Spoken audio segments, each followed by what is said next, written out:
یہ عرض کر رہا تھا کہ اللہ نے فرمایا کہ یہ قرآن تمہارے لیے شفا ہے، یہ قرآن رحمت ہے، یہ شفا ہے، اس کو پڑھیں، اس میں غور کریں، اور جتنا جتنا پڑھتے ہیں دیکھیے اتنی اتنی رغبت شوق بڑھتا ہے۔ اللہ کی شان، دنیا میں واحد کتاب ہے، اس جیسی کوئی کتاب نہیں ہے، جتنی یہ پڑھی جاتی ہے کوئی کتاب نہیں پڑھی جاتی، جتنا اس کا ذکر ہے کسی کا نہیں، جیسی یہ محفوظ ہے کوئی کتاب محفوظ نہیں، ساری کتابوں میں رد و بدل ہے۔ آج دنیا میں دیگر مذاہب، اس کے ماننے والے بے شمار لوگ موجود ہیں، مگر یہاں آ کے وہ ہمارے سامنے بالکل پسپا ہے۔ تو اپنی کتاب اس کا ایک باب ہی لائیں ہیں کہ وہ محفوظ ترین شکل میں ان کے پاس ہو، ایک باب ایک چیپٹر لے آئیں، نہیں لا سکتے، اور ہم بتاتے ہیں کہ باب نہیں، چیپٹر کی بات نہ کرو، سورت تو بہت بڑی چیز ہے، ایک ایک آیت کا دعویٰ کرتے ہیں محفوظ ہے، جیسا نازل ہوا ویسا ہی ہے، ایک ایک آیت کا، ایک ایک لفظ کا دعویٰ، ایک آیت بھی زیادہ ہے، ایک ایک لفظ کا دعویٰ ہے، ایک ایک لفظ وہی ہے جو اللہ نے نازل کیا، کوئی رد و بدل نہیں۔ چاہو تو دنیا کے سارے نسخے اٹھا کے دیکھ لو، حتیٰ کہ رسم الخط جس میں لکھا گیا اس کی تک حفاظت کی۔ قالا، اس نے کہا، قالا کا لفظ اس کے معنی اس نے کہا، یہ دو طریقوں سے لکھا جاتا ہے قرآن میں، دیکھیے گا، کاف الف کے ساتھ اور کاف کے اوپر کھڑی زبر بنا کے، تو جہاں جس طرح آیا شروع سے اسی طرح چھپتا ہے، اسی طرح اس کو بھی نہیں بدلتے اہل اسلام، حالانکہ کوئی فرق نہیں پڑتا مگر نہیں بدلتے۔ والسماء بنینا بأیدینا، بأیدن کا لفظ آیا، بأیدن، اب یہ بأیدن جو ہے اس میں ایک شوشہ زیادہ ہے، بأیدن میں ایک شوشہ زیادہ ہے۔ اندازہ کرو مسلمانوں کی کتاب کتنی شاندار، کیسی محفوظ کتاب ہے، دنیا میں کوئی ایسی مثال ہے؟ آج 1400 سال ہو گئے وہی ایک شوشہ زیادہ کر کے لکھتے ہیں، بأیدن میں ایک شوشہ زیادہ آپ کو ملے گا، تو ایک شوشہ زیادہ کر کے لکھتے ہیں، ہم اسے بدل نہیں سکتے کیونکہ ہمیں اوپر سے ایسے ہی ملا ہے، ہمیں نہیں پتا کہ اس وقت رسول خط میں ایک شوشہ زیادہ ڈالا جاتا ہوگا، ایک طریقہ یہ ہوگا، اس لیے اس میں ایک شوشہ زیادہ ہے۔ آج اگرچہ رسم الخط میں وہ چیز نہیں ہے مگر قرآن میں ہے، بس ہمارے لیے یہی کافی ہے، ہم اسے بھی نہیں ہٹاتے، نہیں مٹاتے، ہم اسے بھی۔ بعض حروف ایسے ہیں جو پڑھے نہیں جاتے، قواریرا من فضہ،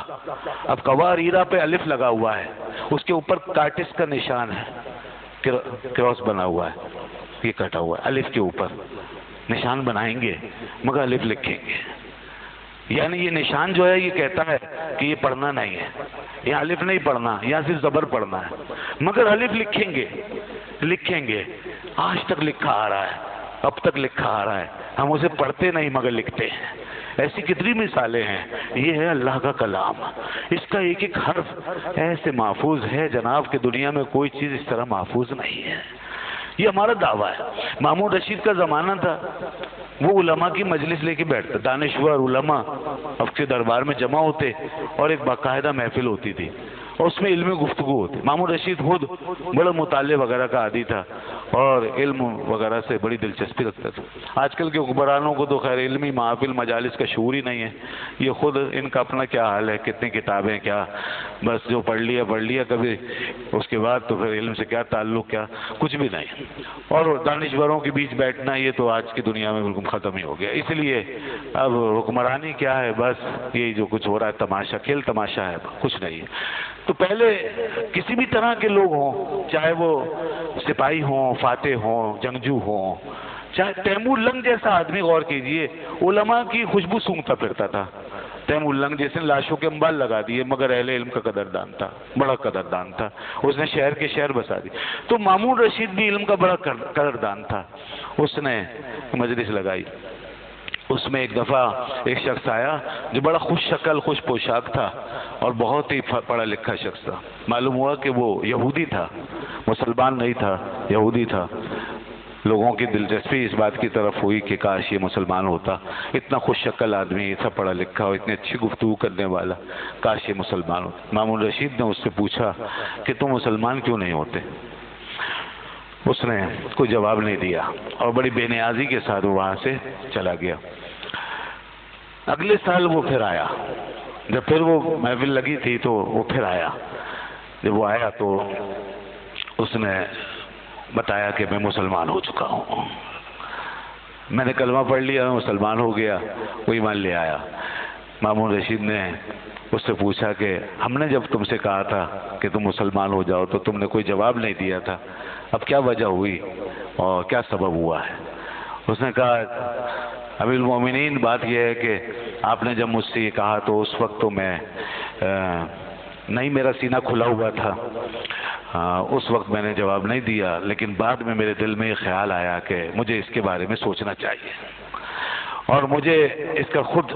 جائزہ لینا چاہیے کہ اسلام کیا ہے اور قرآن کیا ہے۔ تو میں نے پھر ایک تجربہ کیا جس سے میرا سینہ کھل گیا، مجھے شرح صدر ہو گیا اور میں ایمان لے آیا۔ کیا تجربہ کیا؟ اس نے کہا آپ کو معلوم ہے میں بہترین کاتب بھی ہوں، بہترین کاتب ہوں اور میں لکھتا بھی ہوں۔ تو میں نے یہ کیا کہ میں نے 2-2 4-4 نسخے تمام آسمانی کتابوں کے مرتب کیے، میں نے انجیل کے نسخے مرتب کیے، لکھا اور اس میں اپنی طرف سے بہت کچھ ڈال دیا، میں نے اس کے اندر اپنی طرف سے کچھ ملا دیا، شامل کر دیا، اور پھر میں وہ لے گیا عیسائیوں کے پاس، عیسائی برادری کے پاس، اور میں نے ان کے سامنے وہ کتاب پیش کی اور کہا کہ یہ لے لو مجھ سے۔ انہوں نے ہاتھوں ہاتھ لے لی، انہوں نے لے لی، خرید لی اور وہ چل گئی اور پہنچ گئی، گھروں میں پہنچ گئی اور ان کی عبادت خانوں میں پہنچ گئی۔ حالانکہ میں نے اس میں رد و بدل کیا، کسی نے مجھ سے نہیں پوچھا کہ تم نے اس میں کیا کیا۔ پھر میں نے اسی طریقے سے توریت کو لیا اور اس کو بھی میں نے اپنی طرف سے لکھا اور اس میں بھی کچھ اپنی طرف سے ڈال دیا، اور وہ بھی میں لے گیا یہودی برادری کے پاس اور ان کو لے جا کے پیش کی، تو انہوں نے بھی دیکھا خوبصورت انداز میں لکھی ہوئی کتاب، ہاتھوں ہاتھ لے لیا اور وہ بھی رائج ہو گئی اور ان کے یہاں پڑھی جا رہی ہے اور کسی نے مجھ سے نہیں پوچھا۔ تو اس کے بعد میں نے قرآن مجید کو لیا، قرآن مجید کے ساتھ بھی میں نے یہی کیا، میں نے اس میں بھی کچھ آیتیں اپنی طرف سے ڈال دی، عربی میں کچھ جملے بڑھا کے اس میں ڈال دیے، پھر میں وہ لے گیا اور لے جا کر میں نے مسلمانوں کو، مسلمان برادری کو دکھایا، ان کے پاس پہنچا، انہوں نے کہا 2-4 دن میں ہم دیکھ کے پھر آپ کو جواب دیں گے۔ چنانچہ انہوں نے اس کو دیکھا، تو پھر جب میں ان کے پاس گیا تو انہوں نے سارے نسخے جمع کر کے کہا بھائی یہ واپس لے جاؤ، ہمیں یہ نہیں چاہیے۔ میں نے کہا کیوں، کیا یہ آپ کی کتاب نہیں ہے؟ کہا نہیں، یہ ہماری کتاب نہیں۔ کیا یہ قرآن نہیں ہے؟ انہوں نے کہا نہیں، یہ قرآن نہیں ہے۔ کیوں؟ انہوں نے کہا کہ اس کے اندر کچھ اور بھی شامل کیا گیا ہے، اللہ نے جو نازل کیا ہے وہ نہیں ہے، اس میں کچھ اضافہ ہے، آلٹریشن ہوئی ہے، تبدیلی کی گئی ہے، یہ ہم قبول نہیں کر سکتے۔ میں نے کہا یا اللہ، دنیا کی ہر کتاب چل گئی اور اس میں نے جو کچھ ڈالا وہ چل گیا، سکہ رائج الوقت بن گیا، مگر قرآن ایک لفظ ایک حرف قبول نہیں کرتا، باہر سے ایک جملہ قبول نہیں کرتا۔ بس میں نے فیصلہ کیا یہی اللہ کی کتاب ہے، یہی محفوظ ترین کتاب ہے، یہی اصل شکل میں آج موجود ہے۔ تو اس چیز کا میرے دل پہ اثر ہوا ہے، میں نے اسلام قبول کر۔ یہ ایک حقیقت ہے، یہ تجربہ آج سے 1000 سال پہلے کوئی کرے یا آج کرے یا آج 1000 لاکھ سال بعد کرے، یہی رزلٹ آئے گا، یہی رزلٹ ہے۔ آج بھی ہمیں ہمارے آج مسلمان دنیا میں قرآن سے تعلق کمزور بھی ہے، ناخواندگی بھی بہت ہے اور علم بھی کم ہو گیا، لیکن اس کے باوجود آج بھی کوئی اللہ کی کتاب کو بدل کے ہمارے اندر رائج نہیں کر سکتا۔ امریکہ کے شرارت پسند یہودی اور عیسائی اور یورپ کے شریر لوگ یہ کام کرتے رہتے ہیں، اور وہ قرآن کے ساتھ کیا کیا سوچتے ہیں کہ پلاننگ کرتے ہیں، اس کے ساتھ ملا کے ایک ساتھ چھاپ کے ایک کتاب بنا کے۔ ابھی نیٹ پہ میں نے ایک زمانے میں، بہت پرانی بات ہے، اب تو پتہ نہیں اور کیا کیا ہو رہا ہوگا، سورۃ المسلمون کے نام سے ایک سورت ڈال دی نیٹ پر، باقاعدہ سورۃ المسلمون چلا رہے ہیں، کوئی اور سورہ، اس طرح صورتیں بنا کے اس طرح، لیکن قرآن میں کوئی شامل ہوئی ہے ابھی تک؟ کوئی لفظ بھی اگر غلط ہے تو دنیا جانتی ہے، وجہ یہ ہے کہ یہ بچہ اس کا حافظ ہے جناب، بچہ حافظ ہے، اتنا پڑھا جا رہا ہے کہ کوئی ایسی بات ہوگی ہر جگہ پکڑی جائے گی، ہزاروں لوگ نکل آئیں گے۔ اللہ نے اس کتاب کی حفاظت کا ایسا اہتمام کیا ہے، اِنَّا نَحْنُ نَزَّلْنَا الذِّكْرَ وَإِنَّا لَهُ لَحَافِظُونَ، ہم نے نازل کیا ہے اور ہم ہی اس کی حفاظت کریں گے۔ تو یہ اللہ کی حفاظت میں ہے۔ رمضان میں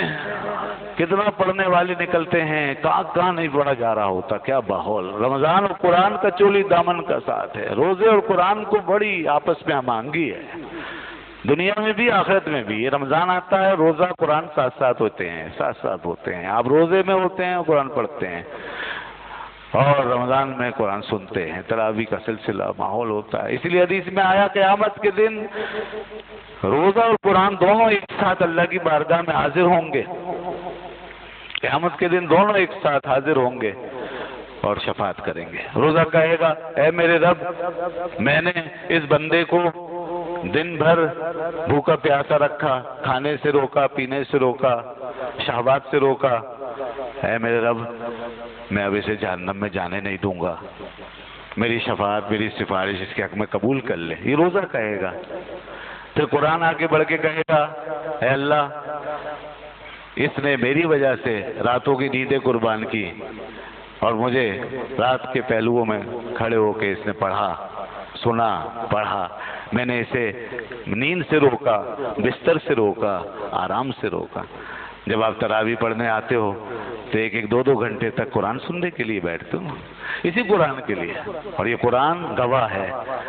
یہ گواہ ہے آپ کے لیے۔ رسول اللہ صلی اللہ علیہ وسلم فرمایا القرآن حجت لک او علیک، قرآن یا تو تیرے لیے گواہی دے گا یا تیرے خلاف گواہی دے گا۔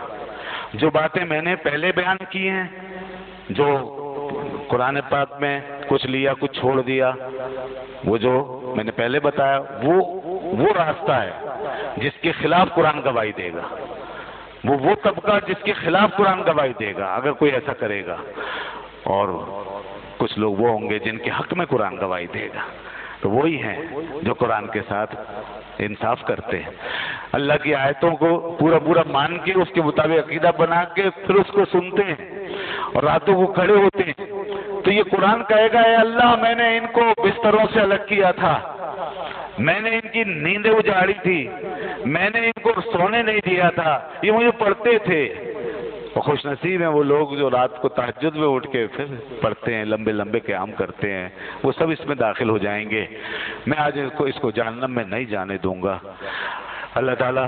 دونوں کی شفاعت قبول فرما لے گا، اور اس بندے کو جس نے روزہ رکھا اور رات کو قرآن سنا اور پڑھا، اس کو اللہ تعالیٰ جنت میں داخل فرما دے گا، جہنم سے بری ہو جائے گا۔ یہ قرآن یہ ہمیں دیکھتا بھی ہے، ہمیں سنتا بھی ہے۔ ہم ہی اس کو نہیں دیکھتے اور سنتے، یہ بھی ہمیں دیکھتا اور سنتا ہے۔ یہ قرآن آج ہم اس کے ساتھ بولتے ہیں، کل یہ ہماری بات بولے گا۔ آج ہم بولتے ہیں، کل یہ بولے گا۔ آج یہ خاموش ہے، کل یہ بولے گا۔ یہ قرآن آج ہم اس کے لیے روشنی کا انتظام کرتے ہیں، لائٹ جلا کے پھر پڑھتے ہیں، مسجد میں چراغاں کر کے پھر پڑھتے ہیں، کل یہ ہمارے لیے روشنی کا انتظام کرے گا، کل قبر میں یہ ہمارے لیے روشنی بن جائے گا۔ یہ قرآن آج ہم اس کے لیے قربانی دیتے ہیں، صدقہ کرتے ہیں، خیرات کرتے ہیں، کل یہ ہمارے لیے کھڑا ہو جائے گا اور یہ ہمیں اپنے ساتھ جنت میں لے کے جائے گا۔ یہ وہ قرآن ہے، یہ قرآن کی دوستی ہے۔ اس دوستی پر جتنا ناز کرو کم ہے، اس دوستی کو اور مضبوط کرو، اس رشتے کو اور مضبوط کریں اور پڑھیں، اپنے بچوں کو پڑھائیں۔ اسی قرآن کی خدمت کے لیے مسجدیں بنی ہیں، اسی قرآن کی خدمت کے لیے یہ ادارے کام کرتے ہیں۔ یہ مدرسے تعلیم جہاں پہ اس کی تعلیم دی جا رہی ہے، چھوٹے چھوٹے بچے پڑھ رہے ہیں، ناظرہ پڑھ رہے ہیں، حفظ کرنے والے حفظ کر رہے ہیں، اور پھر اس کے بعد عالم بننے والے جو سب سے بہترین کام، سب سے افضل والا کام، جو عالم بن رہے ہیں، قرآن کا ترجمہ، مفہوم اور اس سے حاصل ہونے والی تعلیم وہ سیکھ رہے ہیں اور پھر دنیا کو سکھا رہے ہیں۔ یہ خدمات ہیں دارالعلوموں کی، مدرسوں کی، اور ایسے ہی ایک مدرسہ